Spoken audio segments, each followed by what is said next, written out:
English is my third language. I have written the questions down and I'm going to read them.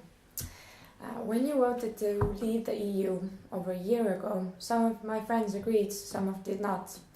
I mean, some really cheered, but really everybody wants to be friends with Britain in the EU, out of the EU, who cares? People want to do good business and all the other things in life. And we know a lot of people really agree with Britain about the EU. There are even governments in Hungary, Poland and Czechia who should be allies. People are with you, so you have the popular vote, you have the power. So why do you allow the guys in Brussels to lay down the law about the way negotiations go? I trust we're not going to do that. I think the United Kingdom has made it clear that we will only agree an agreement when we discuss all the issues. We do not accept that you can settle one or two things that the European Union wishes to settle first before going on to talk about the future agreement. And nothing is agreed until everything is agreed. And the UK has been quite impatient to get on to the future agreement because that is what matters. We wish to be friends, good allies, trading partners of our former EU partners. We've made a very generous offer and we hope the EU will respond accordingly. If they don't, then we will leave with no agreement.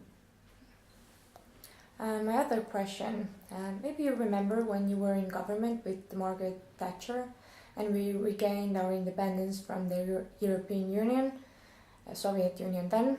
She recognized that Estonia was not a new country, but the same country, and honored all the old treaties from the independence period. Do you think we could just do that post-Brexit? Just go back to normal? The old treaties, that would be free trade, visa-free travel, property rights, most things? Well, there are many ways of reaching an agreement on our future relations, and yes, history and precedent could be an important part of that.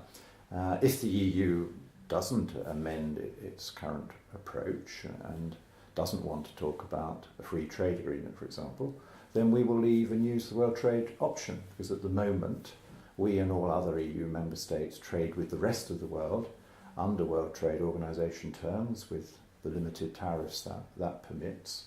And we could trade with the rest of the EU on the same basis perfectly happily. But we're saying we can go better than that. We could have a complete free trade agreement and register that as such at the WTO. So in the case of trade, the choice is the EU's. Do they want us to trade with them as we trade with the rest of the world at the moment, which we can manage? I think it'd be more damaging to the rest of the EU than to us, because tariffs are quite high on agricultural products and they sell a lot to us. Or do they wish to carry on with what we got at the moment, which you can do technically by registering as a free trade agreement? And when it comes to things like defence collaboration, that will primarily be done afterwards, after we've left, as before, through NATO, and that isn't going to be affected in any way by our departure from the European Union. Bruges Group thinks that no deal must mean no involvement in EU defence structures. Britain gives us a security guarantee through NATO, and in a year or two we will not have this EU money buying friends in Estonia. So what will EU be for? Well, that's something that you must sort out with the European Union. We by then will be out. We're planning to leave in March 2019. We are fully committed to NATO, and as you rightly say, NATO offers a guarantee from all the members to individual members who could be challenged, and that will remain true. Britain will remain the second biggest contributor to NATO after the United States of America, and will continue to make a very important contribution to European defence.